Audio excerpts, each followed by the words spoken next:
Okay, so this video is going to be about today's weekly realizations, some thoughts that I've had about legacies, about what my part in the overall painting of this world is. I saw a video talking about people who don't have families, people who live overseas by themselves, people who live unconventional lives, such as myself. What legacies do they leave? And they compared and contrasted, say, a married man. A married man has a bunch of kids, right? Um, do you think 3 generations, 4 generations down the line, down down that family line, that you're going to be remembered? And I don't mean that in any sarcastic or I'm not trying to be condescending. I'm legitimately asking, how many of you know your great great grandfather or great great grandmother or even your great great great? It's usually about 2 generations and then you're just forgotten in history. Now, you could argue that with the onset of the internet, social media, YouTube, stuff like that, that maybe you can't be preserved. Um, your your future ancestors, or what would you call that? Future descendants will be able to look upon your digital fossil and be like, oh, that's a family member back in the 2000s when things were 2020s, and um, back when they had a cell phone and 5G, and they thought that was so cool before the onset of AI.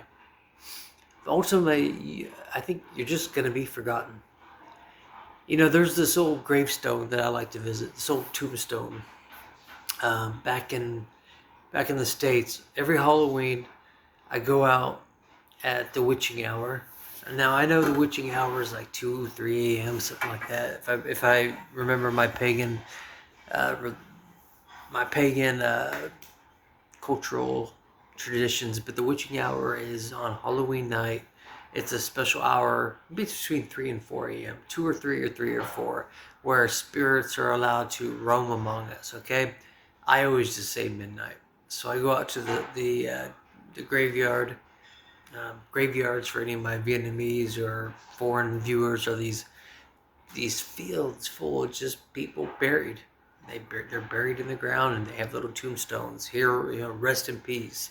Here lies John Doe, 1805 to 1900, or that'd be a long life, but you get my point. I will always try to find the most, and I mean this respectfully, but abandoned, ran down, torn down, just tombstone that has been forgotten by time and history. No one comes and visits. There's never any flowers left of this thing. And yeah, I'll just sit there. And there's this one in particular that I always go to I did before I moved overseas for many years. And I would sit out there and I'd be like, okay, I'm here. This is your chance.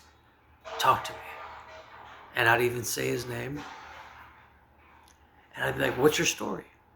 And on this gravestone, this person was alive in the early 1900s. So I'm like, okay, tell me your story. I will not be scared. You could come in any form you want. Ghost, spirit, put me in a fever dream, whatever. Like, I will listen with an open mind, as I do with most irrational things that I do. Sadly, no one ever comes. Sadly, nothing ever happens. But I still go. My point being, though, is, that was a person probably wondering the same thing that I'm thinking right now once. Different time, different challenges, but same BS. The same irrelevance of what's the point? Now, hear me out before you think I'm just some, doomer saying what's the point of this nihilistic, like, there is a point to life. The point of life is to find your point, to find that. The point of life is to find it, to search for it. The pursuit of happiness, the pursuit of your legacy, the pursuit of what gives you fulfillment is the point of life, or at least part of it. People think that there's a roadmap, there is a instruction manual about how you're supposed to go about living your life to be happy, and no, it's on you to dictate and to go discover your own destiny, your legacy, and what do you stand for? Well, what do you exist for? I've traveled to the far side of the world in search of answers like this, and you know what I find? You go to the far side of the world, and then it's just like, okay, I kind of wish the world was a square, because I'd like to go to another side. But if I went to the other side, I'd just be going backwards. It's almost like I just want to keep moving forward. But when you live in this spherical, I know I'm kind of simplifying it, but you get the point. All the questions, all the answers I seek, you're not going to find them just staying put. All the healing, if there even is such a thing, if not healing, just being able to carry on, yeah, it's not going to happen. Staying put. So, back on topic about this, these people who choose to have families, people who choose to dedicate their lives for themselves. Which one's better? Which one's more fulfilling? I look at the statistics of marriage, and I am really disheartened to see how many people fail. Or even worse, how many of you people are just faking it. Now, I'm not here to hate. Look, I'm flawed. I'm a very flawed person. But at least I'm able to say that. At least I can admit to my failings and say that, yeah, I've made a lot of mistakes in my life. I never give up. But yeah, I'm flawed. There's a lot of people who are in denial, who think that they're either their relationships don't last, or they'll stay in a relationship that they're not happy with because it is so hard to get out of it, especially for you married folks. Which life is more fulfilling? I don't know. Why am I even talking about this?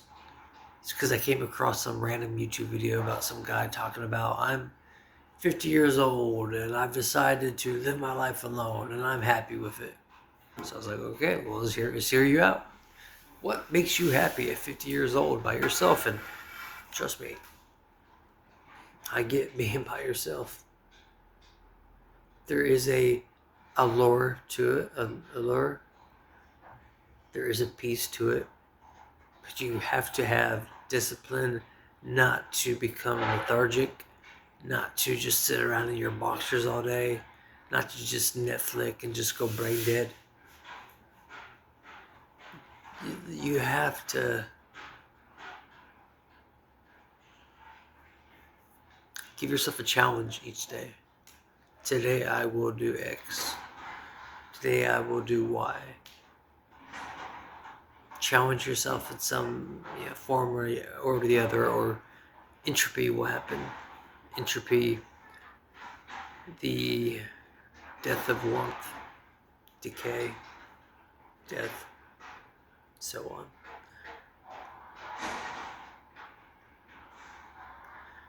My YouTube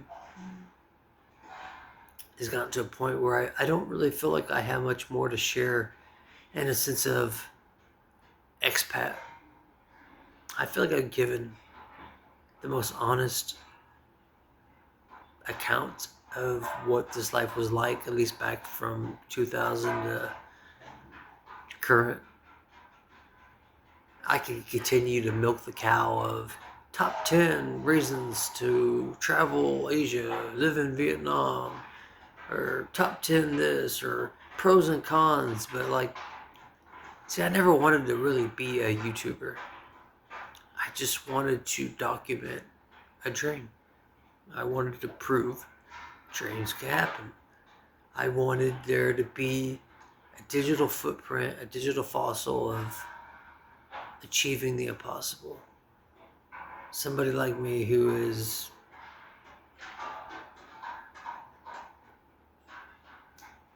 I needed it. It was never supposed to be for views or subscribers, for money, popularity. I'm not some life coach. I'm just a man who does things just to see what will happen. It's that borderline of just being kind of lost, but also just wandering in a direction.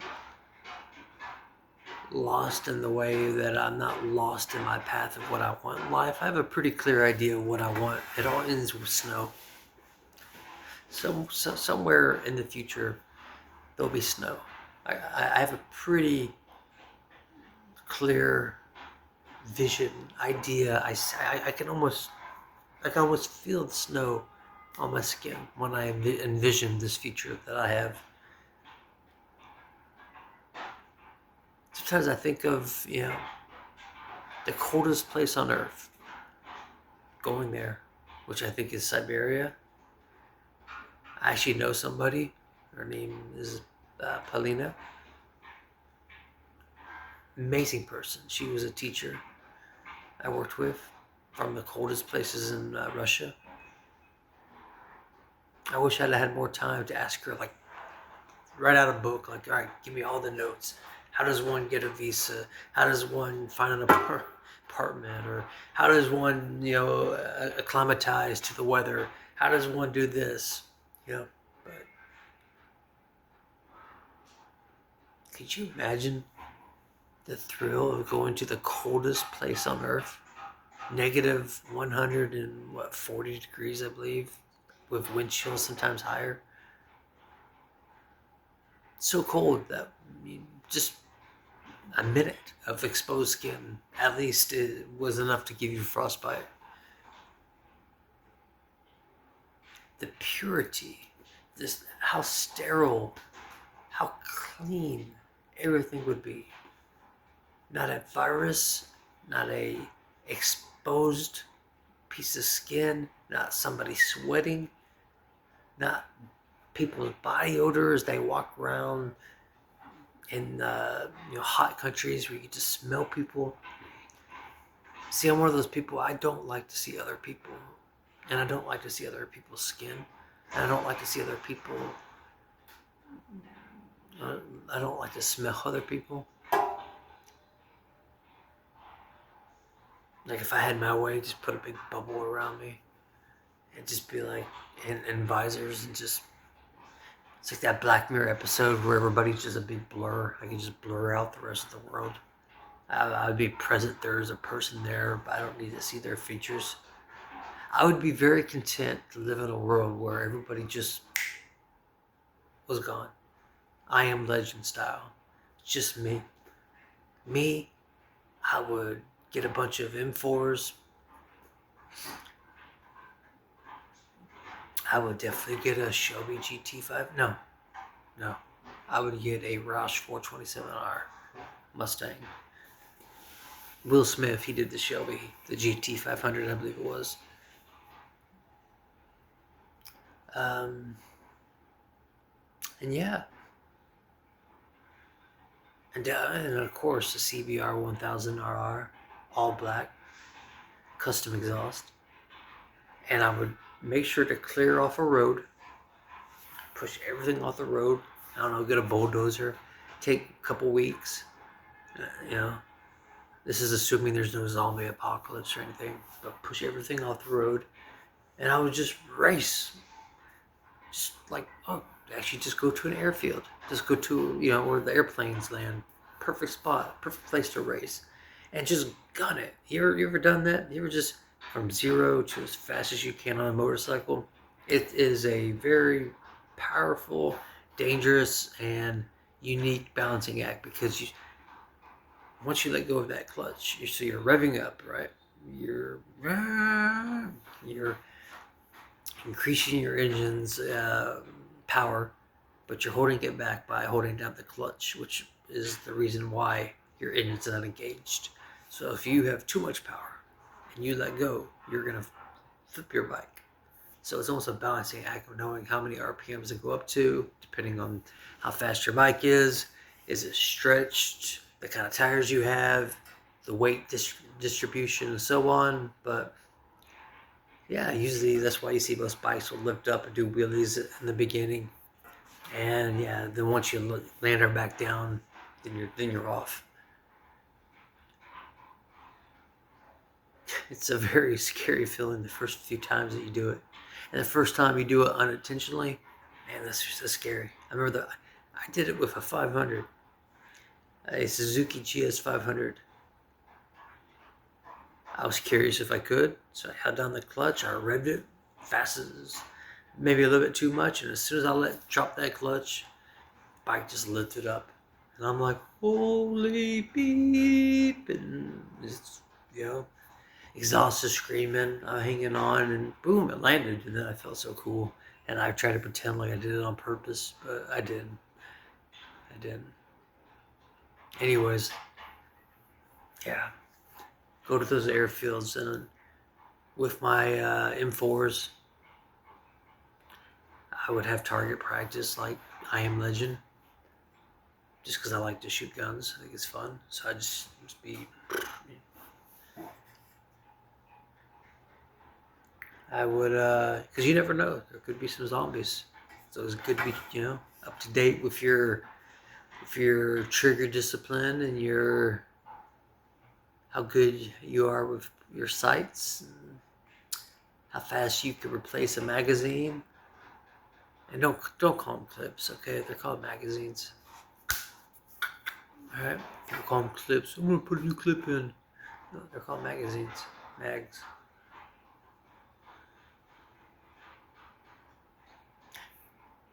Lastly, in this hypothetical situation, why not preserve a bowling alley?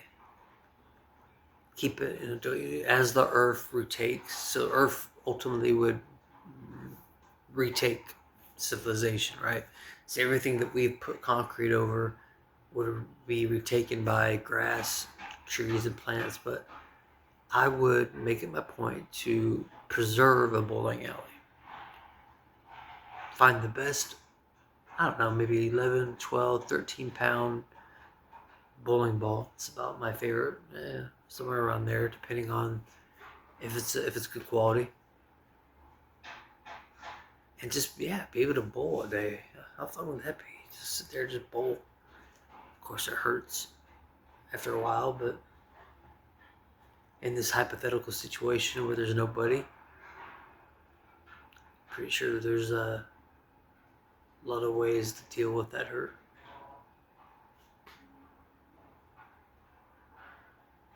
Anyways, I went from talking about snow to purpose to legacy.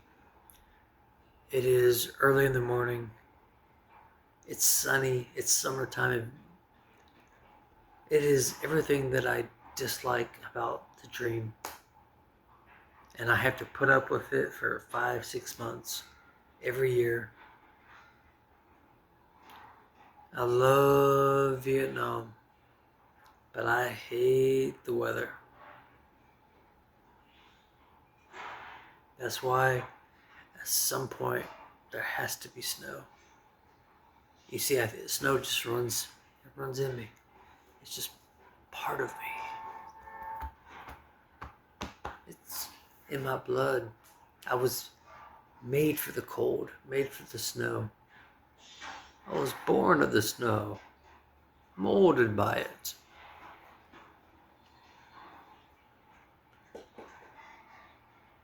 Okay, I think with that, I have nothing new to offer on my YouTube channel. I've shown you how to do it. How does one travel the world? How does one live in the world? Excuse me, live while on the other side of the world? How does one assimilate while doing it? What are some of the pitfalls, uppers, downers, pros, cons? I've given you tips on dating from not necessarily myself, but just from being observant. I observe people. I'm very good at people watching. I don't know if that's something to be good at. It's just when you don't really have friends, when you just kind of live life by yourself, for yourself. Well, it's interesting to study people, to watch people. Human nature is fascinating. I learn a lot of things to avoid, a lot of mistakes, that pitfalls and things that possibly could happen to me just by watching others and be like, oh, mental note, don't go down that road. But teaching, giving you tips on that. You know, I probably have 100 videos I never uploaded because I have a rule. If you don't have the passion for the video, don't upload it. Don't upload it just for the sake of it. There has to be passion. In this moment, as I film this video, yes, I feel a passion for what I'm saying. I feel like, okay, there is something that needs to be preserved here. Me saying F-offs to, YouTube. Not permanently. Just at this moment, I feel like I have nothing left to contribute. The stuff that I find interesting, the stuff that I can do, my plans don't involve you.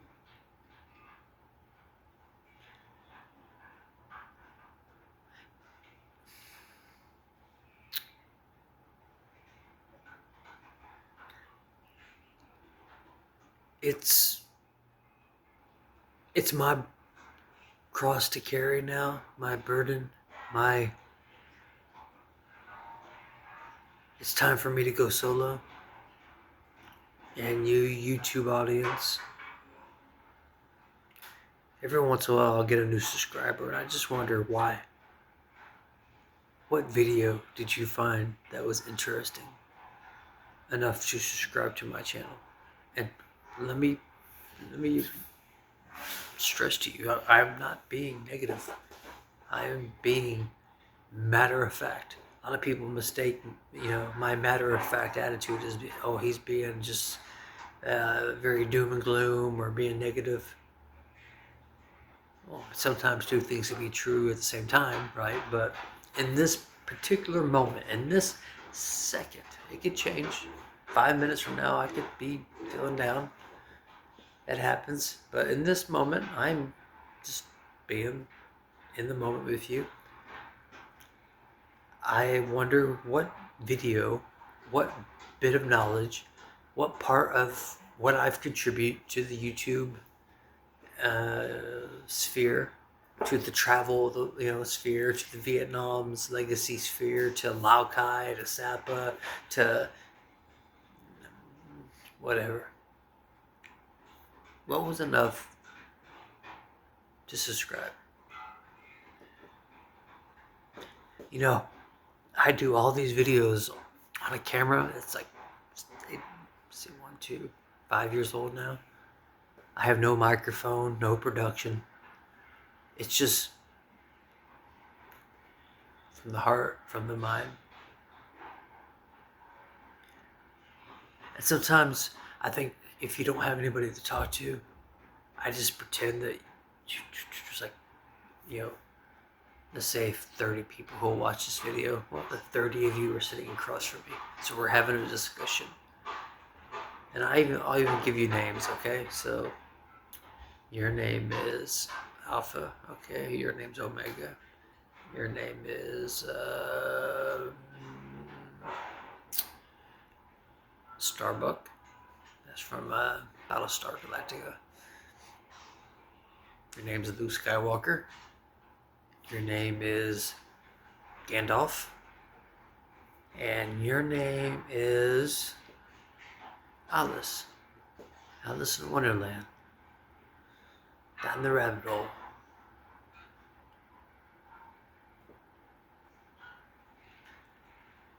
Anyways, my friends, it has been a pleasure. It has been fun. But now I must go. Do what, you ask?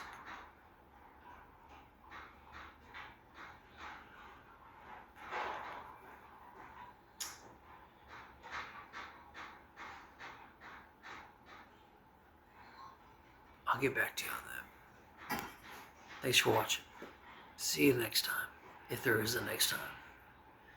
And these are my famous last words, and let it be. See, I got this note from Starbucks.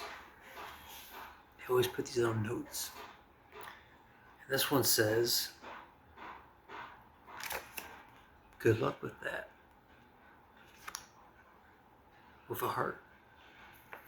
So I wonder, Starbucks, good luck with what? Good luck with what? Good luck with that. You know, it's so vague that it's funny. It's witty. They force these poor Starbucks people, to my knowledge, to write these notes. But sometimes I wonder.